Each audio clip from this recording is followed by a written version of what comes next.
नमस्कार साथियों, मन की शांति के कारवां को एक कदम और आगे बढ़ाते हुए चलिए सुनते हैं आज का ये बहुत ही सुंदर प्रेरक प्रसंग। अहंकार करना उचित नहीं।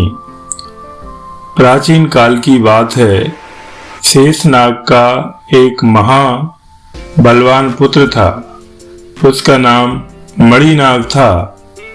उसने भक्ति भाव से भगवान शंकर की उपासना कर गरुड़ से अभय होने का वरदान मांगा। भगवान शंकर ने कहा, ठीक है, गरुड़ से तुम निर्भीक हो जाओ।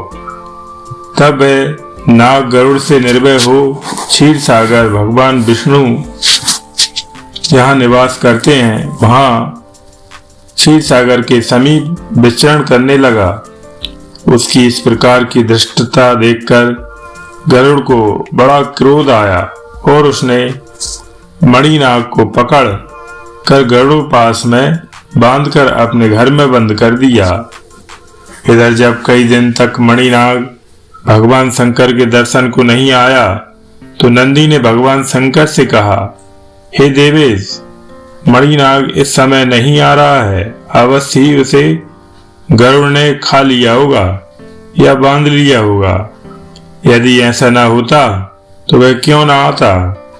तब नंदी की बात सुनकर देवादिदेव भगवान शिव ने कहा, नंदी, मणिनाग गरुड़ के घर पर बंधा हुआ है, इसलिए शीघ्र ही तुम भगवान विष्णु के पास जाओ और उनकी स्तुति करो।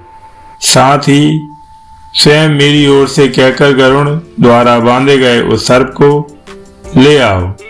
अपने स्वामी भगवान शिव का वचन सुनकर नंदी ने लक्ष्मीपति भगवान विष्णु के पास जाकर उनकी स्तुति की और उनसे भगवान शंकर का संदेश कहा।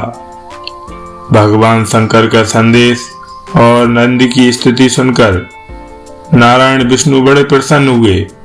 उन्होंने गरुड़ से कहा, हे बेंते, तुम मेरे कहने से मणिनाग को बंधन मुक्त कर नंदी को सौंप दो। यह सुनकर गरुड़ क्रोधित हो अहंकार में आकर बोला कि स्वामी अपने भक्तों को पुरस्कार देते हैं और एक आप हैं जो मेरे द्वारा प्राप्त वस्तु को भी हर लेते हैं। हे नारायण, मेरे बल से ही आप दैत्यों पर विजय प्राप्त करते हैं और स्वयं मैं महाबलवान हूँ, ऐसी डींग हाँकते हैं। गरुड़ की अहंकार पूर्ण बातें सुनकर भगवान विष्णु हंसते हुए बोले, अक्षिराज, तुम सचमुच मुझे पीठ पर ढोते ढोते दुर्बल हो गए हो। हे खगश्रेष्ठ, तुम्हारे बल से ही मैं असुरों को जीतता हूँ, जीतूंगा भी।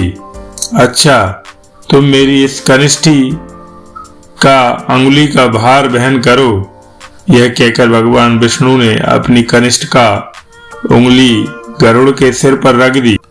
अंगुली रखते ही गरुड़ का सिर दबकर कोक में घुस गया और कोक भी दोनों पैरों के बीच घुस गई।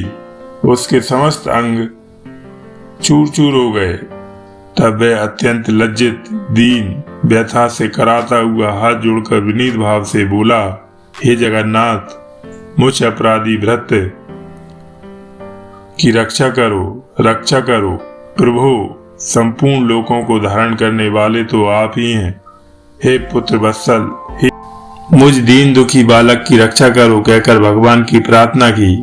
यह देखकर करुणामयी भगवती लक्ष्मी ने भगवान जनार्दन से प्रार्थना की कि हे प्रभु, गरुड़ आपका सेवक है, उसका अपराध क्षमा कर उसकी रक्षा करें। भगवान ने गरुड़ को विनीत और अहंकार रहित देखकर कहा कि गरुड़, तुम अब भगवान शंकर के पास जाओ, उनकी कृपा दृष्टि से ही तुम स्वस्थ हो सकोगे। गरुड़ ने प्रभु की आज्ञा स्वीकार कर नंदी और मणिनाग के साथ गर्भ रहित हो मंद गति से भगवान शंकर के दर्शन के लिए प्रस्थान किया। उनका गर्भ दूर हो चुका था। भगवान शंकर का दर्शन और उनके कहने से गौतमी गंगा में स्नान से वे पुनः वज्र सदृश देह वाले वेगवान हो गए। तो साथियों, अहंकार हमेशा कष्ट, दुख और विनाश का कारक होता है। जितना हो हमें अपने जीवन में अहंकार से दूर रहकर अपने आप को इस विष से बचाना चाहिए।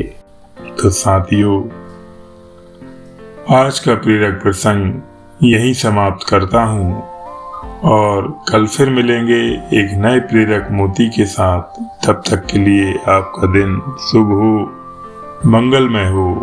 और यदि साथियों चैनल को सब्सक्राइब नहीं किया है तो प्लीज चैनल को सब्सक्राइब कर लें।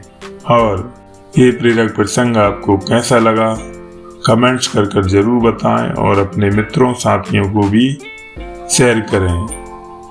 जय सिया राम, जय श्री कृष्ण, जय श्री राधे।